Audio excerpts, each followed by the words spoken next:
Deaf culture has had a huge impact on the world, but no one really notices it. A few quick disclaimers: I am not deaf and I do not have any family or friends who are, so I know a lot less about this than those who are deaf will know. If you do know someone who is deaf, I would recommend asking them more about these topics rather than just relying on this video. Also, I use the word deaf a lot, but when I say deaf, I typically mean both people who are deaf and those who have hearing loss. Part 1. History. The first mention of deafness was in 364 BC, when Aristotle claimed that deaf are born incapable of reason. His teacher, Socrates, responded 4 years later, saying that the deaf express themselves in gestures. Deafness had actually been mentioned before, but people hadn't actually talked about it. There were only really medical records. After that, there was barely any reference to deaf people until the mid-1800s. Deaf schools were being made in many countries. Reforms were changing their everyday lives. And more recently, many influential people have actually interacted with the deaf, not just talking about them. Did you know that at one point there was a debate to have a state in the US specifically for deaf people?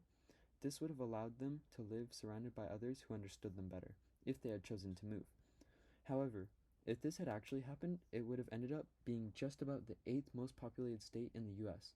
In fact, if all the deaf people in the world formed a country, it would be the 3rd largest, only behind India and China. This shows just how much the deaf population influences the world.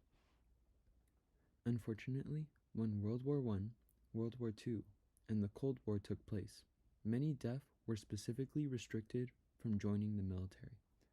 Additionally, with the idea of a perfect race going around during World War II, many deaf people all over Europe and Asia were sterilized and killed. This central idea throughout history of discrimination against those with hearing loss is called autism. Part 2. People. When interacting with the deaf population, there have been many people who have left a very bad impact, despite any of their good intentions, such as Alexander Graham Bell. However, there have also been people who have been very beneficial to the deaf community, such as President Bill Clinton. There have also been many influential people throughout history in all sorts of fields who were deaf themselves. Alexander Graham Bell's father, grandfather, and brother all worked in the field of speech, and his mother and wife were both deaf. Because of this, Alexander worked to find a way for his wife and mother to be able to hear. As a way to help the deaf fit in with hearing culture, he formed a nonprofit to help families find ways to connect. However, in doing this, he also promoted oralism, which is the system of suppressing sign language while promoting speech and lip reading. Fun fact: when Alexander was trying to help deaf people adapt through his electronic speech, he invented the microphone and eventually also invented the telephone, which turned out to hurt the deaf community more than help it because it added another communication barrier. President Bill Clinton had a more positive way of interacting with the deaf population. In his first term of presidency, he visited Gallaudet University and gave a speech completely in sign language. Both the students and President Clinton were very moved by this interaction. Additionally, there are also quite a few famous people who are deaf, such as composer Ludwig van Beethoven, founders of Gallaudet University, Laurent Clerc and Thomas Gallaudet, author Helen Keller, and inventor Thomas Edison. Part 3. Gallaudet University. What is Gallaudet University? Well, it's a college designed specifically for the deaf and signing community. As mentioned before, it was founded by Thomas Gallaudet and Laurent Clerc. It all started in 1814 when Thomas met a young deaf girl named Alice Cogswell and attempted to communicate with her by drawing in the dirt. Seeing his interest, her father funded a trip for Thomas to go to Europe so that he could bring back ideas and make a deaf school in the US. While in Europe, Thomas met Laurent Clerc, who helped him learn sign language as well as the way that they taught deaf schools. Then they returned to America and built the American School for the Deaf. A little while later, Thomas's youngest son, Edward Gallaudet, built another deaf school in Washington, D.C. Seeing all this, President Abraham Lincoln decided to sign a charter that resulted in the first deaf college in the U.S., Gallaudet University, named after Thomas Gallaudet himself. But what's so important about it? Well, in 1988, there was a large movement called DPN, or Deaf President Now, where many protested against the announcement of another hearing president for Gallaudet.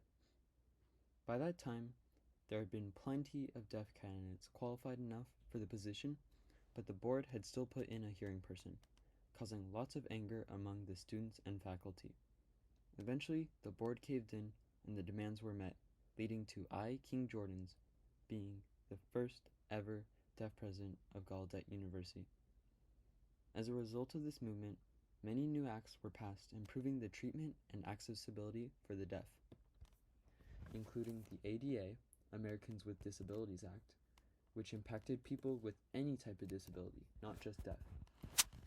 It was said that Congress had passed more bills to help the deaf within the 5 years after the Deaf President Now movement than it had in the previous 216 years of U.S. history.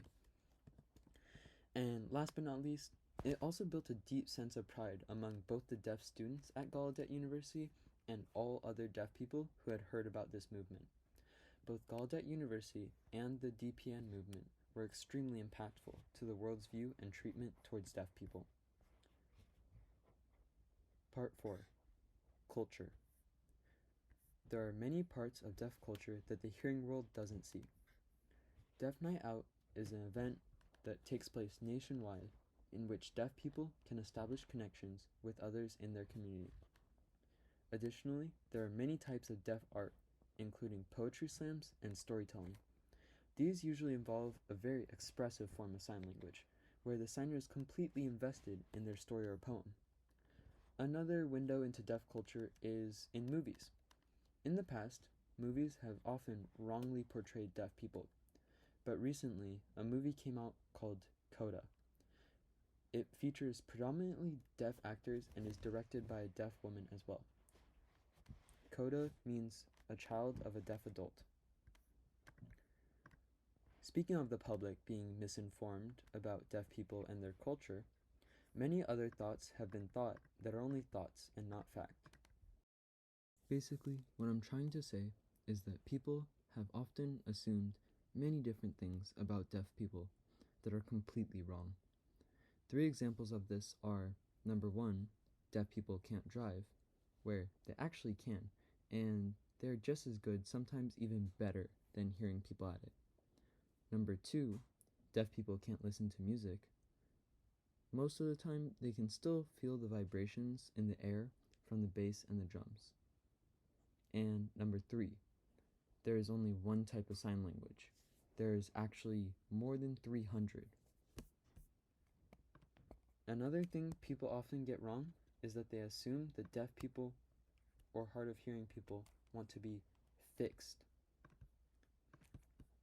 In contrast, a majority of the deaf community feel very proud of their deafness, making it an important part of their identity and calling it deaf gain rather than hearing loss. Deafness is not an issue or a sickness preventing them from functioning, but it is something that brings them closer to other deaf people. Okay, but why does any of this matter? Well, deaf and hard of hearing people make up approximately 5% of the population, or 1 in every 20 people, so you're bound to interact with them from time to time. It's important to learn more about their culture and treat them the same as you would anyone else, just like how people are slowly growing to include other cultures and groups. Furthermore, the deaf community has had a major impact on the rest of the world. They have inspired many changes that don't just impact their own group, but many others as well. Deaf people have also been behind many important inventions and parts of history, such as Beethoven's music, the World Wars, and the inventions of the light bulb, microphone, and telephone. Here are all of my sources for this information. Anything that I talked about that isn't in these links can be found in other articles from Gallaudet University's history section on their website. I would like to end on a quote by Dr. Laura Ann Petito. The human brain does not discriminate between the hands and the tongue. People discriminate, but not our biological human brain. Thank you so much for watching, and have a great day.